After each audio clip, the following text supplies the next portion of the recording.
in the air, though. Oh, No, it now it does. does. No, it Where's your doesn't. robot in the corner? He's right over there.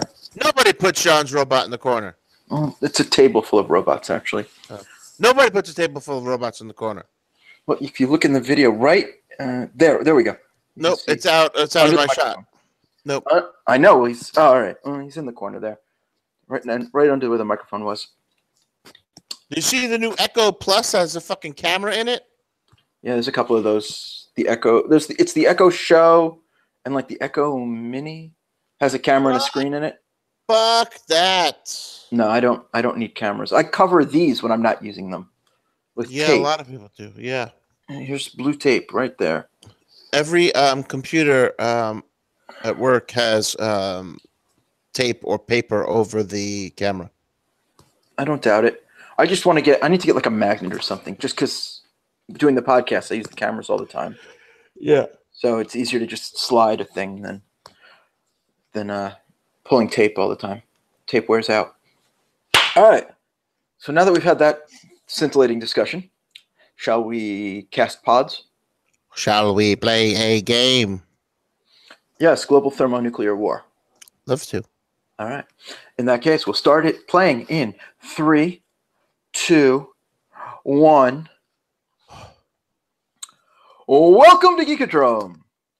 These violent delights have violent ends. We've used this one already. Have we? I tried to search. I couldn't find it. So. I thought we did for the season finale of Westworld last year. Oh well, then we've got our first repeat. It's unfortunate, but welcome to Geekodrome anyway. You know, Geekodrome is the weekly roundtable discussion of all things geek. I am John, and the person pointing out that I have duplicated the tagline is Stugots. Sup? So we'll get to the Westworld in a bit, but first, you know, we had this little film come out last week. It was called Avengers: Infinity War. I hear it did all right. Never heard of it. Yeah, only $1 billion, so it's doing all right. This weekend, the second weekend ticket sales were more than Vinny Chase's Aquaman's opening weekend. So I'm checking now. The weekend estimate, since we are recording on Sunday night for once, is $112,474,000. Oh, so it just comes up just short. Just shy. But you never know, because you always get that little overage sometimes. Yeah. On Sunday nights, people still go to the movies. Yeah, they do. You know, not everybody sits home and watches Westworld. No. But Westworld's only on for like 10 weeks. That's true. But it's the 10 weeks that Avengers is going to be in theaters. So it's you can watch Westworld on demand and go to the movies tonight. I agree. So if I look at Avengers: Infinity War here on Box Office Mojo, domestic is 450 million so far. Foreign is 713, giving us $1.2 million. Billion dollars. Yeah. So not bad. I mean, is it going to make $2 billion? I don't know. I mean, is it going to beat Avatar as the highest grossing movie of all time? Is that still number one? I believe it's domestic. It's Star Wars. Worldwide, it's Avatar. Okay. What's Avatar? 1.4? 2.8. Oh. Because it's worldwide. Oh. Star Wars: The Force Awakens, $936,662,225. I don't think it's going to beat Avatar. What about Star Wars for domestic? Probably beat Star Wars for domestic. I mean, it definitely had the bigger opening. The 10-day showdown, it looks like Star Wars has more according to Box Office Mojo. Oh. But we'll see how it carries. Well, that's it. The movie was a failure. Wrap it up. All right. Well, then we won't talk about the other two pieces of the Infinity War puzzle at the moment, because this week we had the trailer for Ant-Man and Wasp. It's going to be a flop. This just proves it. Yeah, I'm sure it'll only make like 100, 200 million. Ugh, failure. Yeah, it's not going to, if it doesn't do Black Panther money, what's the point? What's the point? Just shelf it. Exactly. Let it go direct to DVD. Well, on was it Monday and Tuesday? So Monday we had the Stars of Infinity War asking, "Where's Ant-Man?" And Tuesday we had the Ant-Man trailer, the new Ant-Man trailer. What did you think of the new trailer? I think all of what was your concerns from the first one have been addressed. Which were? Where were the supporting cast? Well, yeah, so they apparently have opened their own security agency, Yes. which is hilarious unto itself. Michael Pena saying, "Remember, we robbed you." And then we gave your stuff back. Yeah. So, Michael Pena stole that movie, and I can't wait to watch him do it again. I mean, I enjoyed the movie. I enjoyed it that it was a lighthearted romp of a heist movie, but Michael Pena was just hilarious in it. Yeah, the movie definitely exceeded expectations. Yeah, I mean, that movie could have gone south if anything went wrong with it. Yeah, very easily could have gone south. But they seem to have pulled it off, which has me hopeful for the sequel, where we have, Wasp. Her costume has wings. And we have Michelle Pfeiffer as her mother. Oh, I didn't even know that. Yes. So if you'll recall in the first... ruined it. I think the casting has been out there for a while now. I don't look at that shit. She's on the poster. I didn't even notice her on the poster. I just thought how cool overall the poster looked. I never even noticed her. Yeah, she's in... So they released a new poster this week as well. Oh, maybe I didn't see it. It looks a bit Infinity War-ish, but on there is Michelle Pfeiffer. Oh, I probably didn't notice her. Yeah. Well, she's to the right behind Scott Lang. Oh. We also have Lawrence Fishburne as Goliath. It was pretty cool seeing him in the in the trailer.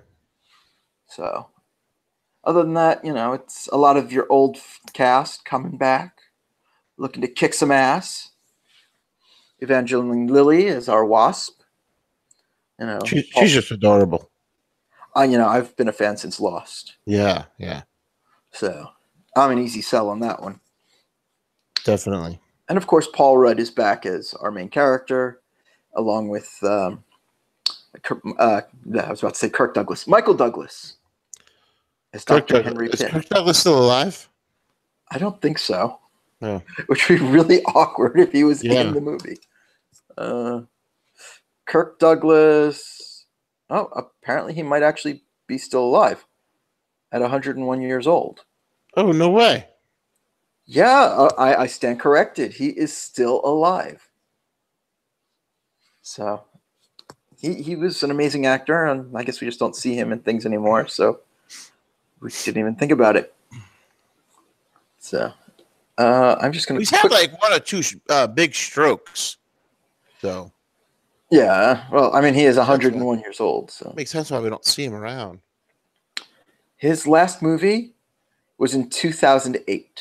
The Empire State Building Murders, a TV movie. Yeah. So, what about any TV show appearances? This is the actor. Wow, he's in a shitload of movies. Yeah. Self. He was a presenter at the Golden Globe Awards this year. Oh, I don't watch award shows. I don't either. I can't understand people who are fascinated with award shows. I don't get them either. It's one of the reasons we don't talk about them on this show. Otherwise, he was in a documentary last year called "If You're Not in the Obit, Eat Breakfast." Oh, I guess I should eat breakfast. What's for breakfast? Or do we have to wait till we talk about the Eat Up show? So for breakfast, I just had the last breakfast burrito, I think, today. I think that's what I had. Now I want to go back to Texas and have a proper breakfast burrito. If you want to be a band in Texas, got to have a fiddle in the band. Yes, you do. All right, so we get that movie in July. I know we're both looking forward to it. We got a couple superhero flicks before that, but they're not related, so we don't need to bring them up. No.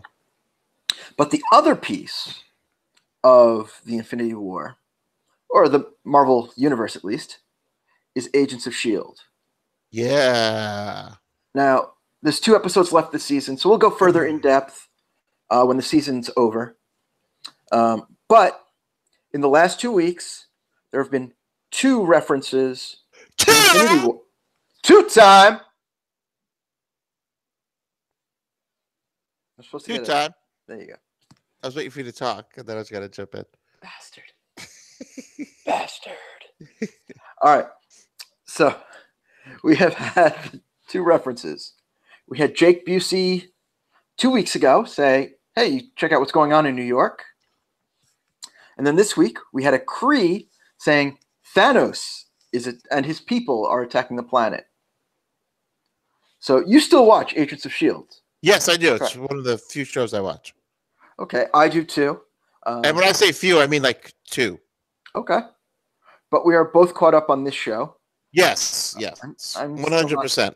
I'm not caught up on every show that I watch yet, but I am caught up on that one.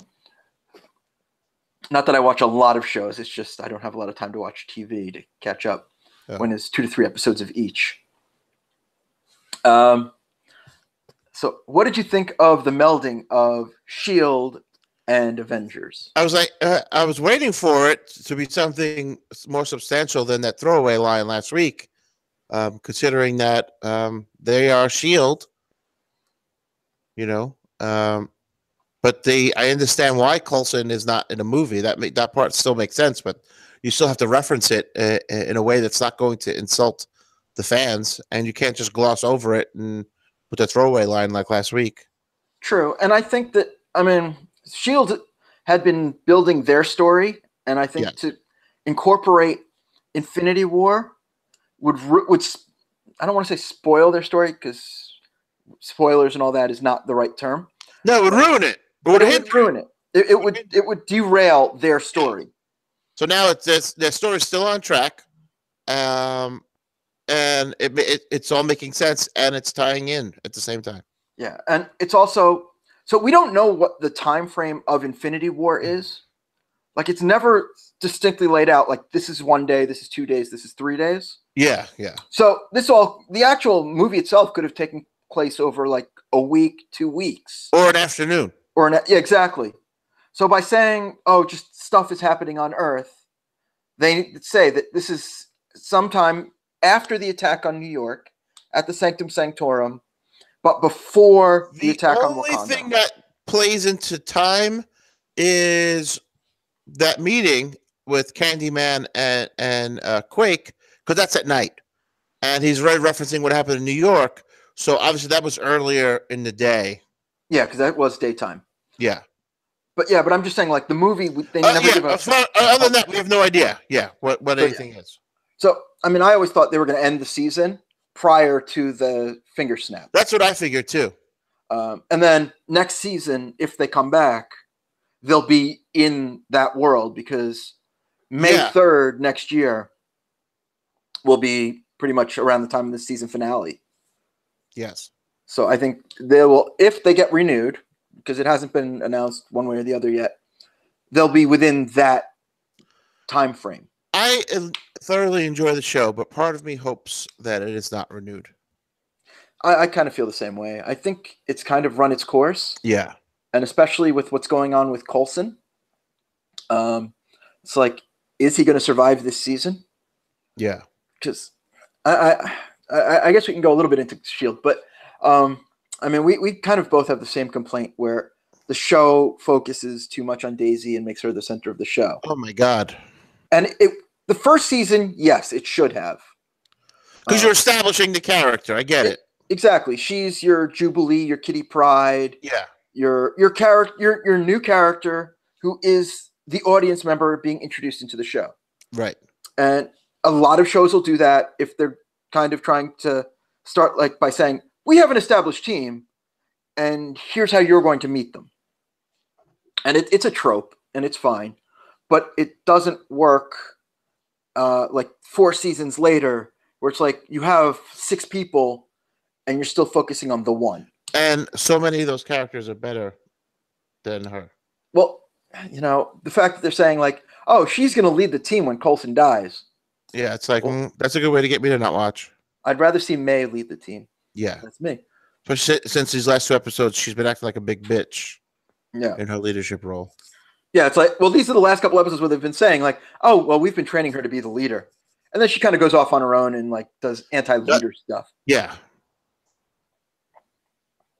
Secret meetings with Jake Busey late at night, digging up bodies, digging up her mother's body. Yeah. So it brings it back to that again. It's all about her. But yeah, it's like, okay, so she's the only one with powers. All right, well, Yo-Yo now, but like for the longest time, she was the only one with powers, and it's like, I either like you don't need that, and it doesn't need to be central to the show. No. When there's other things and other people going on. And I love the Coulson character. I do. As do I. And I think I enjoyed David Clark Gregg. I liked him back in the old New Adventures of Old Christine show. Yeah, I never really watched that one. I watched it. It was funny. And again, he was good. And I didn't know him before that. That might have been his first thing, but because it was before Avengers. And yeah, before. He just seems like a fun guy, a nice guy that, you'd want to hang around with. All right. So I'm just doing a quick IMDb lookup on Clark Gregg here. I mean, he does a bunch of roles before. A lot. He was on West Wing for a while. Yeah. I've never seen all of West Wing. I've only watched a handful of episodes. I've barely watched that, and people keep telling me to watch it. Yeah. I mean, his first movie role was in 1988. But, I mean, it was mostly small roles. Yeah. Lots of cameos on TV shows. He was on Clear and Present Danger. He was in The Usual Suspects. I had no clue. Oh, don't even remember him in that. I've seen that movie a bunch of times. He plays Dr. Walters. I don't even know who that is, and I've seen that movie. No, doesn't ring a bell. Yeah. He was in 2 episodes of Sports Night, but it makes sense if he was in West Wing. Yeah. Never got into Sports Night, though. I never got into that one either. I loved Studio 60. Studio 60 was really good. Yeah, I enjoyed that one as well. But yeah, otherwise, like it's a lot of stuff I didn't watch. Yeah, yeah. He was in Choke. I forgot he was in that. It's based on a Chuck Palahniuk book. Yeah. I mean, it's hard to describe his books, but no, that's fine. We can talk. It's just a guy who gets attention by choking in restaurants and things like that, and the weirdness that happens around him and the strange characters. Chuck Palahniuk books are like that. Yep. But that was the same year as Iron Man. He was in 500 Days of Summer. Old Christine was 2006 to 2010. So it was the same time as Iron Man. Oh, okay. So, all right, good to know. And then lots of stuff. Well, I mean, his part in Iron Man was pretty small anyway, but yeah. And then he's in lots of stuff since then, because especially Marvel stuff. Yes. So I wouldn't mind seeing him turn up on a Luke Cage episode, or Jessica Jones episode. Yeah, I'm surprised they haven't crossed over any of the Netflix series with the ABC series, but yeah, it would make sense. Yeah, maybe it's just the way the contracts are. Probably. Who knows? So one of the things this week actually was one of the Russo brothers was interviewed, and they asked him about the TV characters. Yeah. And he said they had thought about bringing them in, but it was just too much because there's so much going on already. Yeah. So I guess the references continue to be a one-way street. Yep. So, it is what it is. So, which brings us to these violent delights. Yes. Have you started watching season 2 of? I am current on Westworld. And what are you thinking of this season so far? I don't understand a lot that's going on, but at the same time, I can't look away. I kind of feel like that's how the show is. Yeah, yeah. I am disappointed in seeing. I'm drawing a blank. What's the Ed Harris character's name? Oh, now I'm gonna forget. It's not the Men in Black. Well, I'm gonna say young Ed Harris. Yeah, Jimmy. What's his name? which I just got done watching the Unsolved series Oh, about Jimmy Simpson miniseries is the actor. about, and he was great in the Unsolved series of Biggie and Tupac, and he's great in this. I just didn't want to see him be mean. You know what I mean? Like that whole cruel and mean person is the Ed Harris character, Man in Black, not him. I didn't want to see him be cruel yet and cold. I want to see that kind of like not happen. Like just it's what Yeah, happens. I want to see. I want to see everything that leads up to him being that way. You know, in his personal life, because you see that he kissed his wife and she just like rolled her eyes, and then he has that one scene with Dolores where he has turned himself on and he talks to her, and he was definitely mean. Mm-hmm. It edged in, but yeah, and it's like, that's all I just didn't want to see. Yeah, I don't want to see that from him either. I mean, it's obviously there's an evolution and it's an undercurrent.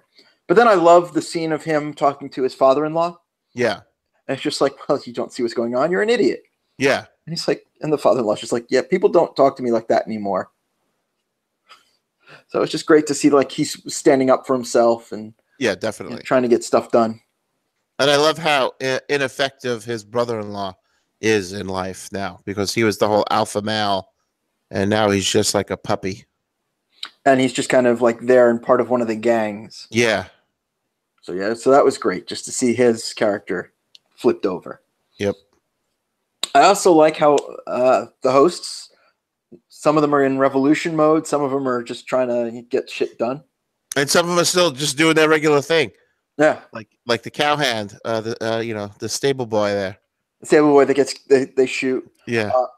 The Giancarlo Esposito, who thinks he's the gang leader. Yes. That was a cute little cameo. Yep. It's just like, oh, this used to be you. So yeah, I mean, again, I don't know if I know everything that's going on. Yeah. But I love it, and I can't look away, and I'm in for the entire season. Definitely. I also like how we're seeing the backstory now.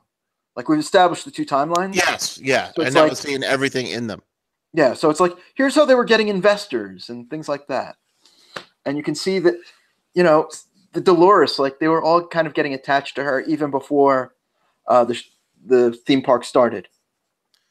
Like Bernard, she's magnetic. She has a magnetic personality, and she's gorgeous. Oh yes. Now the thing, though, and I kind of enjoy, is not knowing if Bernard is alive in those flashbacks or if he's already a host. That's right, because he was based on a real person. Right. So it's like, at what point does that happen? That that he stops being that real person, or is he already? And that's something that we still have yet to come and see. The other thing I'm confused about is when Bernard and I want to say her name was Charlotte go into that bunker and the DNA scans them to see if they're threats or not. How does he get in? He doesn't have DNA. It didn't say, well, She stressed it 2 or 3 times that was reading the DNA. The other droids that are in that area scanned him, and he was worried. And she's like, you have nothing to worry about. They're scanning your DNA to see if you're a threat. Unless they were programmed to think he was human. Yeah. That's the only thing I can think of. But it's those little things you're watching. You're like, whoa, wait a second, what's going on? How more advanced is he than the other hosts? Yeah, because he thinks he is like the creator. Yes, and the engineer, or did, and he thought he had the family and everything. That he actually, we saw them. Like we saw the family, so at some point we'll see them, and that's what will establish again. It's a time. Yeah, so it's just like amazing, and like half the time I don't necessarily know what's going on. Like I get the story, and I get what's going. I get the overall, but it's just like the weird minutia and all that. Yes, and the path to get to that is, it's totally enjoyable. I don't sit there and cringe like a couple times when I would watch Lost. I'm like, oh my God, I have no idea what's going on. And I'm almost to the point where I don't care. With this, I just keep getting pulled in to each layer of this story. Well, one of the biggest problems with Lost is that even the writers didn't know where they were going. Like they never had a plan, at least initially. I mean, at some point, I'm guessing they did, but it's like you read all of the history of Lost, and it's just like, oh yeah, we kind of figured out how we wanted to run like season 1 because we didn't even know if we were going to get past that. And then it was like, well, we had everything planned out for 5 seasons, and then we got picked up for 2 more, so we had to throw some other shit in. And it's like, oh, all right. I would love to know what was originally planned then. Exactly. Well, yeah. So Lost was at its best when there were comic book writers working on it. Definitely. So season 1 had Paul Dini, who is best known for Batman the Animated Series. Yes. As well as some Batman comics and a lot of other things. If you're into that nerdy shit, you'll know who he is. And then season 2 kind of sucks. And then at some point, and I forget if it's season 2 or 3. I think it's the end of 2 when Brian K. Vaughan comes on. Oh, okay, so it was end of 2 where Brian K. Vaughan comes on. Yeah. And it was the Paolo and Nikki episode is his first one. Yes. And I know that just because of references he made in it and a radio show that he was on talking about it. And then he's on it for season and a half. And that's when Lost gets good again. Right.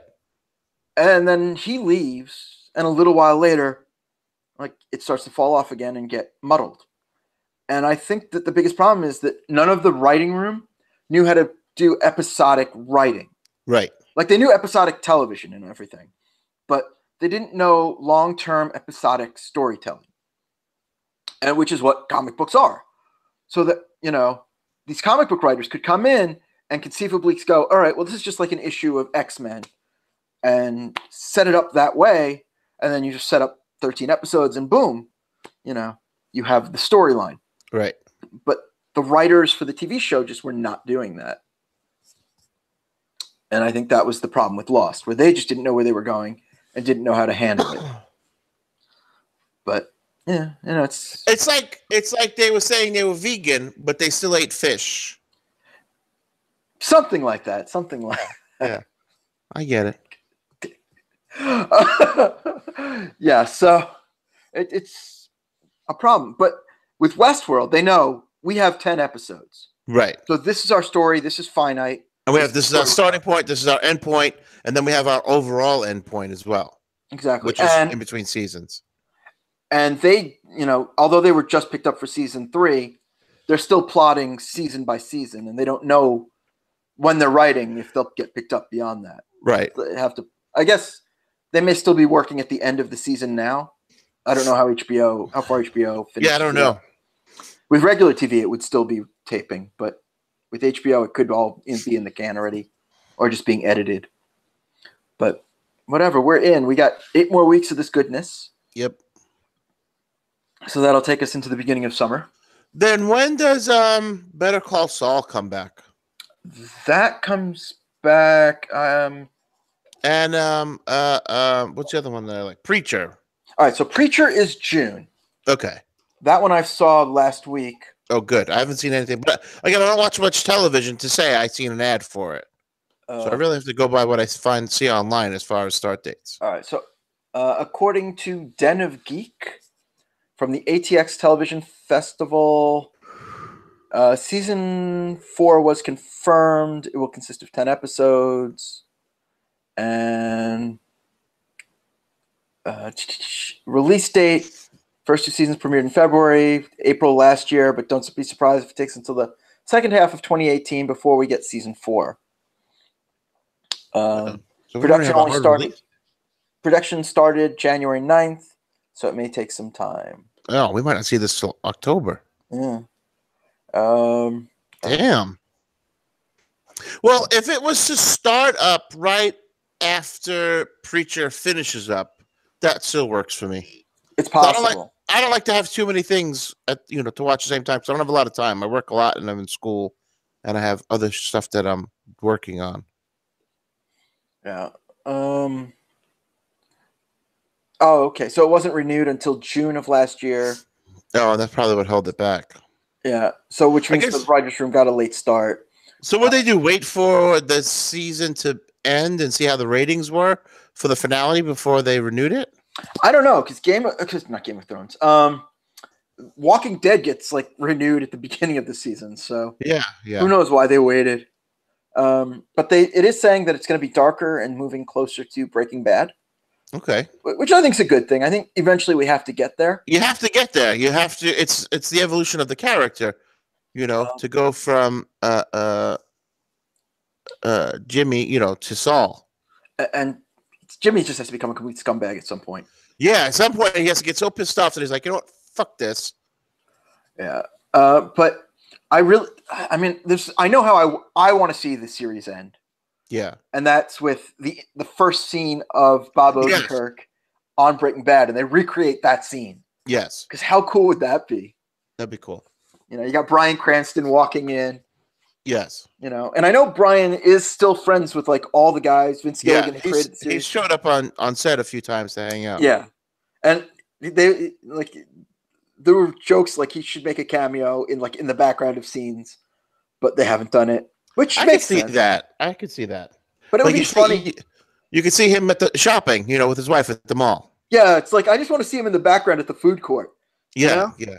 Like it's not even like no reference, nothing. The way he looks, like before, like episode 1, where he still has all his hair and everything. Yeah, yeah. I just have him walk through in the background. No lines, nothing. Just walk through.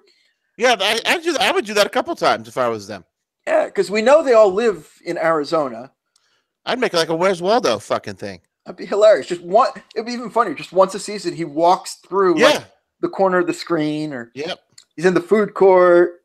As long as it's not like the black and white Cinnabon stuff. Yeah, yeah. He's at a traffic light and Saul's in the in the car next to him. Exactly. Just all those little like references would be hilarious. But I also see how it would take people out of it. Oh, definitely. So. All right. So is there anything you hope to see on Westworld this year? No. I have no expectations for it because I have no clue what I would even expect. I mean, I would love to see a samurai, and I think we're going to get, we're getting there with the references and the Bengal tiger. Yeah. So the Bengal tiger they did mention was from Park 6. 6. Yeah. Yeah. Now, samurais wouldn't have Bengal tigers, would they? No, I don't think so. No, it's not that region of the world. The Bengal tigers were not native to Japan. No. So we're getting a hint as to what one of the other ones is. Yeah, yeah. So I don't know. Is it they're an Arabian Nights park? I think so. I want to see Aladdin and Jasmine show up. Yes. Give me a magic flying carpet. Give me a genie. Exactly. Oh man, if Robin Williams was alive, how awesome would that be? That would be. Just we don't need Dan Castellaneta though doing it. No. We need Robin Williams. He did the made for video sequel that Robin Williams didn't want to do. We need Robin Williams. All right. Well, we're on board for this. We're definitely going to come back to Westworld, especially as the season runs. As it heats up. I don't know if we'll hit it again before the finale. We might. If something really interesting happens, we will. Exactly. But to me, every episode is really interesting. Yeah, but nothing big. It's all like, oh, this is cool, but nothing like earth-shattering. It would take like something earth-shattering to happen on the show. Yeah, like we find out that Dolores is the Man in Black. Yeah, we're coming back and then we're coming back and talking about what the hell. Yeah, exactly. All right, so we love the show. We're on board for the season. Yes, we'll definitely come back to it. Yeah, and until then, we're gonna come back for some hot picks. Oh, you just snuck it in there. I did. It was just smooth as butter. Yeah, butter.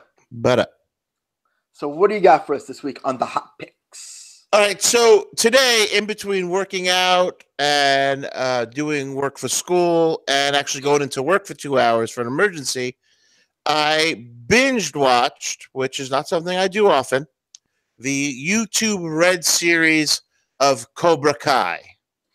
I knew you were going to say that one. This takes place 30 years after the first All Valley tournament that we saw in Karate Kid 1. It is the 50th anniversary of the tournament itself. I was hooked immediately. Ralph Macchio, who's from the same neighborhood that I'm from in Brooklyn, you watch this show and it's like, is Daniel the jerk or is Johnny the jerk? and you really don't know because they both kind of do redeeming things. They both kind of do dicky things to people and each other. This rivalry is never going to go away. It'll always exist. Even in there's two different episodes where peace is trying to be made, and it looks like they've come to an impasse and no dice. The rivalry just gets hotter and more intense. There was a cliffhanger, two cliffhangers at the end, which set up perfectly for what season 2 could be. Actually, I want to say, I guess 3 cliffhangers. It was so cool to see this series. Okay, so first, does it acknowledge the other 2 movies? Because I haven't seen this series. Yes.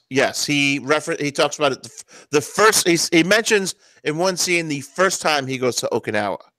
So apparently he's gone more than once in his life, but that was the one time that we know as fans was when he went in Karate Kid 2. Yeah.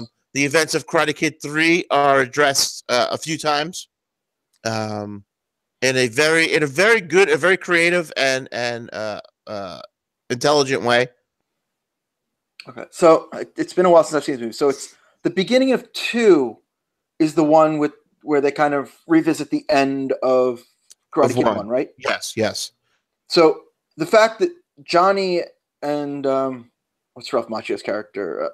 Daniel. Johnny and Daniel make peace at that after like they beat up the sensei. Yeah. Is that even referenced? Yes. Oh, okay. So John Kreese almost killing Johnny at the end of the tournament is referenced.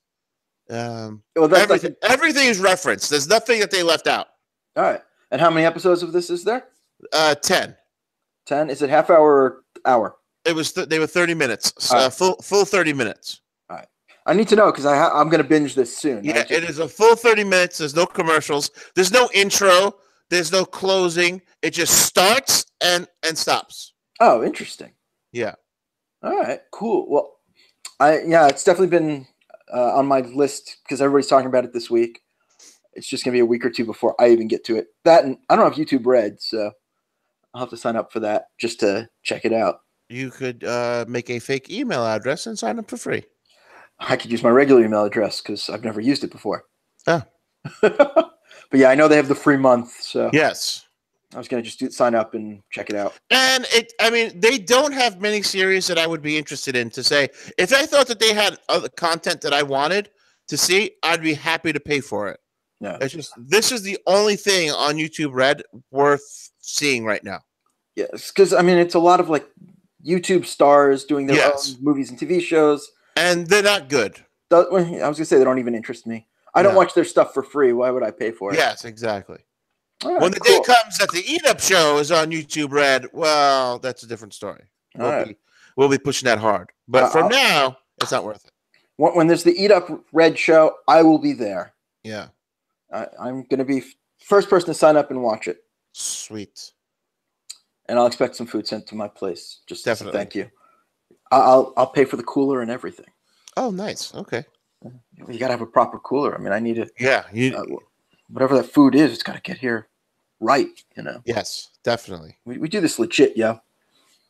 So, for my hot pick this week. Yes. There is a promoter, who I think influences just about everything we do. Even if we don't acknowledge them as somebody who is an influence and somebody we admire. Rodney Dangerfield. Oh, no, we name check him all the time. Oh. Because we get no respect. Fez Whatley. Rude and rude. But, because we reference like Andy Kaufman and Johnny Carson. All the time. But before them, and somebody who's definitely influenced both of them, is P.T. Barnum. Oh, definitely. He is, as the title of the movie is, the greatest showman. Yes. He's the one who invented all of these theatrical things that we do now, even if the medium that we're on didn't exist then. Right. There was no TV. There was radio, but he wasn't much of a radio personality. And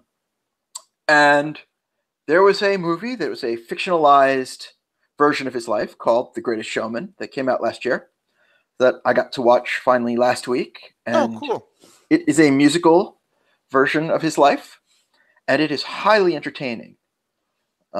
It's a great story. It stars Hugh Jackman as the titular Barnum himself, and how he comes from, being a poor child to redeeming himself and trying to fit in society while also kind of running a freak show that becomes his circus.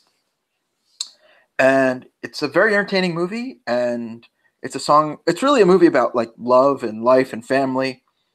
And it just has really good songs by the guys who did the musical Dear Evan Hansen. Oh, cool. So, which 2 weeks later, the songs are still stuck in my head.